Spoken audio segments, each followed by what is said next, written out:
Hello, people of the internet. Good morning, good afternoon, and good evening. Happy Friday to you all. I am absolutely tuckered out from an extremely busy day yesterday, outside of the classroom and on a site visit. So much so that I slept in until noon today. Thankfully, I had no classes to deal with, but still, I am very much tired. But LimeLight officially make their debut today. Well, technically, their debut EP drops today, and I figured with not a lot of music dropping today, I figured we'd show them some love and a little bit of attention and check out their title track from their pre-debut EP titled Starlight. Now, a couple of you in the comments had mentioned that to me, and I was curious about it. So, I figured we'd check it out today, and yeah, let's just jump right into it.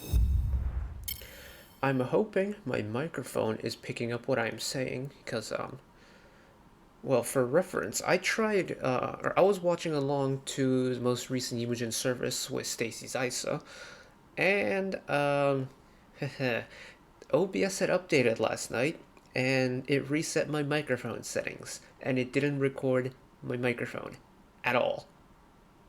So that got canned, and I'm a bit peeved about that, but no use crying over spilt milk. We've got music to check out. So, we check out Starlight. We're also going to check out the EP that dropped along with Honestly. It's got two B-sides and then both instrumental versions as well as the vocal-only versions of all three songs on the album. So we're going to check out the two B-sides after this, so look forward to that if you're looking for more LimeLight content. And yeah, let's just jump right into it.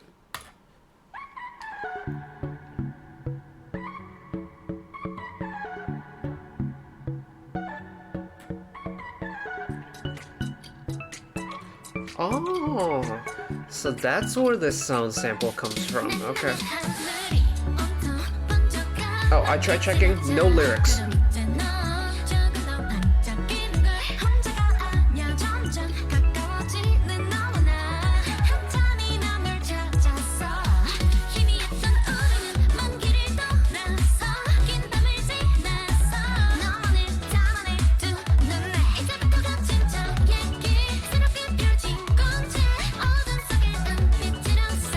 It's a vibe so far.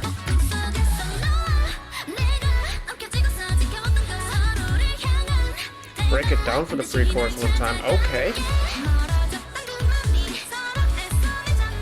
Ooh, lots of interesting chords.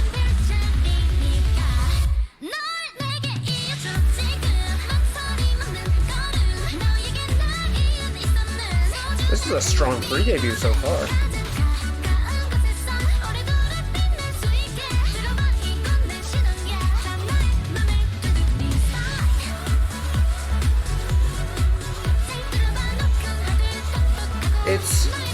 What does this remind me of?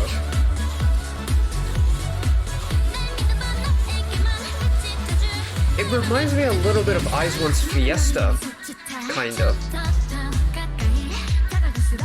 This breakdown definitely doesn't though. Ooh.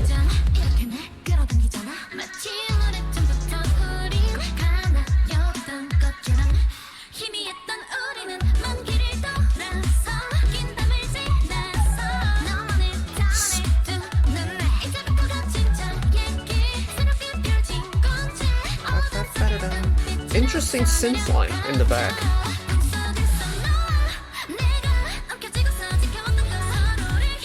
Suya's got a really high vocal. Like, I feel like she's showing it off a lot more here than she did in Honestly.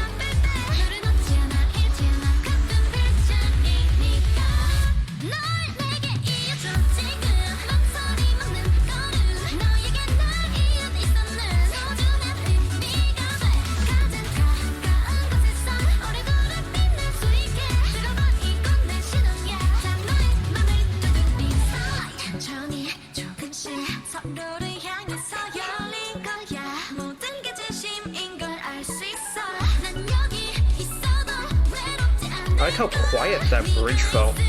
They just got rid of all the instruments apart from like the one synth. Yep, Suya's got vocals.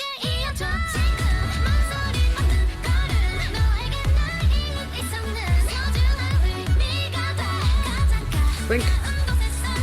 This chorus re-entry on the final chorus was, I think, the first time so far where like Miyu's voice really like kind of sounded like your typical like Japanese idol, the kind of like a cutesier higher tone.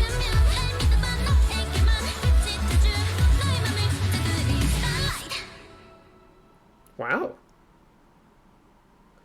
That was their pre-debut? Huh. That's pretty good. Whoa. Okay, where did that come from? Huh. Okay, when did this drop? This dropped 4 months ago. This dropped end of September. Okay, so this was before my time on the channel, or having this channel. Okay. Hey. It's always interesting finding like these songs that, you know, I guess you could call it a viewer request in a way. Like people ask me to check out the pre-debut stuff. I'm like, sure, why not? It's always interesting coming across things that I've heard in the past before, but just didn't know the original source of. Like this, the very intro, that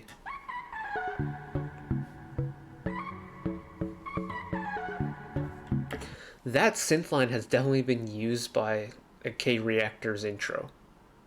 And that's where I know that synth line from.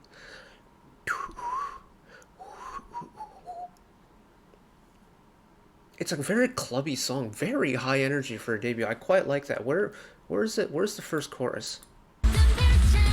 Found it.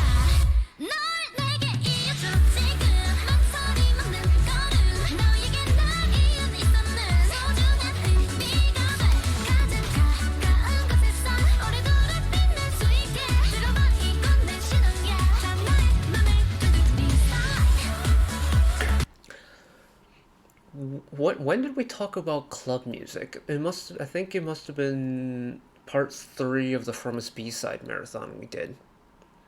Club music, while it seems easy on paper, is rather hard, I think, to get really right. You can get pretty close to it, but like to get a really good club song, you need a couple things to get perfectly right. You need the pacing of the song to be good, you need the energy of the song to be good, and you kind of, there's like a general sound that fits a lot of club songs. You know, it's very synth heavy, lots of bass, fairly quick on the tempo, lots of percussion. Essentially, everything that makes a listener want to get up and move along with it. If all those put together work, then it kind of turns into like a club beat. The more synth heavy it is, I think the better it is for a club song. This song does club beat pretty well, I think. What's interesting though is this post-chorus breakdown reminds me so much of IZ*ONE's Fiesta's breakdown, like the post-chorus from IZ*ONE's Fiesta. If you know what I'm talking about, you know what I'm talking about, but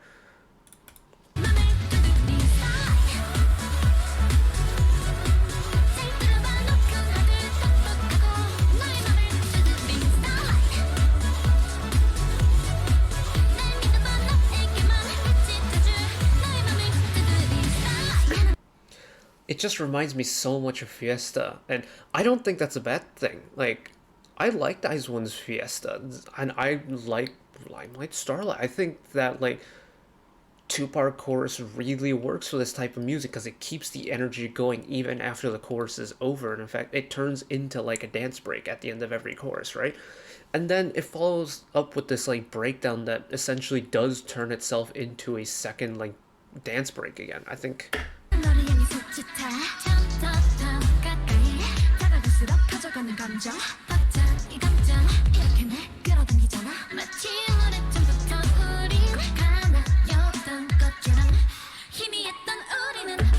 While that was a fairly major and like pretty in-your-face breakdown, all things considered, like it's hard to miss that breakdown when it gets that different. It's almost like, for me, bordering on the line of like too much of a breakdown, but that's what a breakdown is supposed to do. By like definition, that is what a breakdown is supposed to do, so it ticks all the right boxes in that regard. It's not quite genre changing like a lot of groups are beginning to do, and a lot of major groups are beginning to do now. I think it's the charm of it. Like, between this and honestly, the title track for their debut EP, like that came out today, even though the MV dropped 4 days ago, it's got that kind of like, if you anticipate something coming, it's going to be there. But then they surprise you with something that comes later. Like with Honestly, you had, it was almost kind of like a false drop for that chorus, right? Because it's that super chill, like honestly, I can live without you, da da da da da da da da. And it's like a super chill intro, and then all of a sudden it kicks into this like synth heavy, like almost borderline EDM electro type post chorus, right? This song does something very similar to it. It's just that that sound change isn't just for chorus one and the post chorus, it continues on into the second verse. And I think that's very cool. I think that's very clever. The musical direction team behind this group, they're taking chances on some experimental stuff, and I quite like it because it's not following the cookie cutter formula that I feel like pop music can sometimes become like over oversaturated with, I think is the right way to say it. Like if you listen to enough pop music, not even just K-pop, but like just traditional pop music, after a certain amount of time, you can piece together and kind of assume or guess where the song is going to go based off of other music you've listened to. And when that norm, or like when that genre centric norm gets challenged and it gets kind of tweaked around a little bit, it gets the listener's attention because they immediately think, wait, hold on, this isn't where it's supposed to be, or oh, wait, hold on, this is a little bit different than what it normally is. So LimeLight, of the two songs that I've listened to so far, have done really well. So props to them, and hopefully, it seems like they had a what 1.2 million views on their pre-debut. Yeah, hopefully they gain traction with this debut EP, and yeah, very much excited to see where they go moving forward. But that's it for me today with this one. The two B-sides for the debut EP, not from Starlight, but the one from Honestly. That'll be up later today, so look forward to that. And yeah, thank you all for watching along with me. If you did enjoy and want to see more, channel icon is up there. You can find the back catalog of stuff watched in the past. Drop a subscription if you want to keep up to date with whenever I upload new videos. And if you want to watch this video of mine right away, YouTube recommends you watch that video down there. And until next time, bye bye.